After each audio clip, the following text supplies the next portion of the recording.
Hello everyone, welcome to Howstuffinmycarworks channel.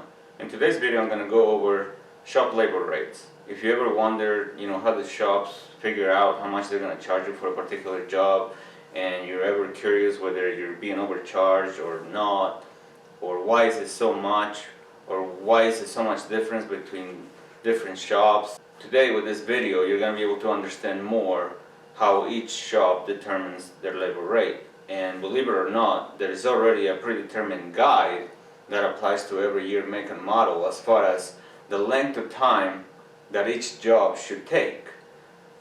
And based on that, each shop is going to charge a certain amount.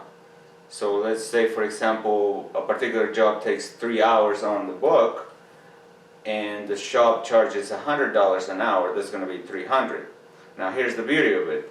Let's say for some reason the technician took 5 hours to do the job that the repair guy said it would only take 3. At that point you're only going to be charged for 3, or at least you should only be charged for the 3 that are stipulated on the labor guide. Where you're going to see different prices is their own labor rates. So back to the whole example, if a shop charges $100 per hour for a 3-hour job, that's $300. If you go to another shop that may charge $80, that's $240. So that would be the difference, but every shop should abide by the labor guide. And what I have here, I have 3 of my older labor guides. They're still the paper style. Anymore everything's electronic. But for this example, I'm going to go ahead and bring the camera up close so I can show you. We're going to go over 2 different examples. One's going to be a simple one and one a little bit more complicated. And then what I'm going to do, I'm going to use this whiteboard right here so we can write it all down and see what these jobs could cost. So let's get this camera up close and get going. So here the guys up close. These 2 are made by Snap-on. This one is a Chilton. As I mentioned earlier, I'm going to have 2 examples. I'm going to use this one that has imports, and I'm going to use a domestic from a Chilton one, and we'll write them on the board. For the import, we're going to use a popular vehicle. So here you can see that they used to have tabs to select the vehicle. So we're going to use a Honda. So this is what the labor guides look like from the inside. They're categorized. Here you can see tune-up and emission. If you go a little farther down, you can see fuel and exhaust, engine, and so forth. You get the idea. But for this, we're going to use brakes. So let's say your Honda needs front brakes. So you go here and it says brake shoes or pads R&R. What R&R means, removal and reinstallation. So that is going to be on section L615.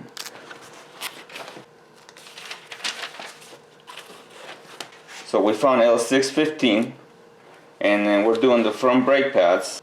So front brake pads on both sides, both wheels, should take 1 hour. So the shop should only charge 1 hour labor for this job. And this hour is just for the brake pads themselves. But your brake rotors are more likely going to need to be either resurfaced or replaced. So to resurface the brake rotors, that's 0.3 hours each. That already puts you at 1.6 hours. Now these rotors need to be removed, obviously, because this is just the cost to have it done. So to remove it, it says that all models is going to be an additional 0.3 hours per rotor. So we're looking at 0.6 hours to remove them and 0.6 hours to resurface them. So that's 1.2 hours and 1 hour labor to do the pads. So we are at 2.2 hours. So let's see what this would look like for the whole job. So based on our labor guide,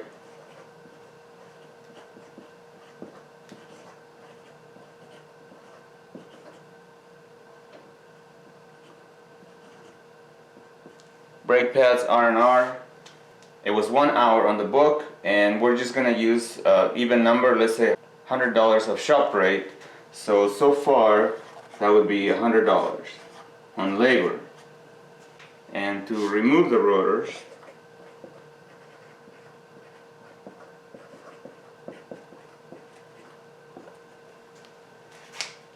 and obviously this includes reinstalling them, of course, that was 0.6 hours for both. So that's $60. And if they just install new rotors, then there's no need to add the resurface fee. But let's hope that your rotors are not too bad. Resurface them is cheaper. So surface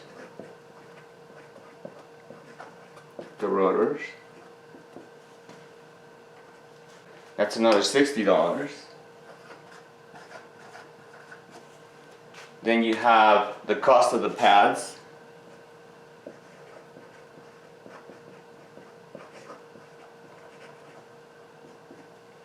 For decent quality OEM pads, it's going to be anywhere from $45 to $50, so let's just say $50. Then most shops are going to add shop supplies.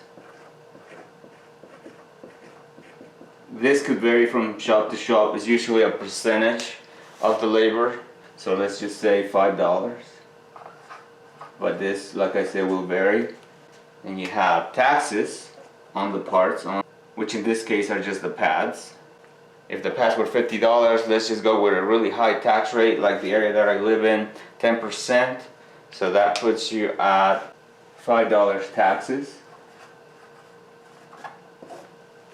So if we add all this up, so 5 and 5, 10, and you got 6, 12, 14, 16, 18, and 2, so $280. So this is what it would cost to have the brake pads replaced and have your rotor surfaced by a repair shop on your Honda vehicle made before 2000 based on the labor guide. So now we're going to go over a little bit more complex job and see what that looks like. For the second more complex example, what I'm going to do, I'm going to use a job that we've done before and we have posted on the channel. So we're going to select a Dodge Durango, 1999 Dodge Durango, and we're going to see what it would cost to have the cylinder heads replaced by a repair shop. So we go to Dodge Durango right here, so 191. So once we find the section, we're going to go to engine, which is 195. Now we just have to locate the cylinder heads, and obviously this will include removing all of the necessary parts and transferring them back on and make all the necessary adjustments. So once we have located the section, we can see that for a 3.7 or a 4.7 liter to do both sides is going to be 9.9 hours. If it has air conditioning, it's going to add 0.3 hours, and if it has power steering, another 0.3 hours. So now we're going to add it up on the board and see what that will look like. So 9.9 hours book time times $100 an hour, so that's $990. And we already said this could vary depending on the labor rate for each individual shop. We're using 100 because it's even and it's usually very common now. Now the book mentioned that if it had power steering, add 0.3 hours, and if it had air conditioning, another 0.3 hours. That's another $60. With this 4.7 liter engines, the majority of the times you have to have the cylinder heads replaced. So they have to be completely redone because the valve seats come off, especially if they overheat. So you would have to look at a price of recondition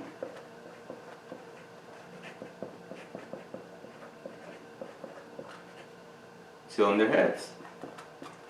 And that's going to vary depending on where they're purchased, on who does the job, but one way or another, it's going to be most likely around $800. If they can be found cheaper, then it's great. Then you have the gaskets, another couple hundred.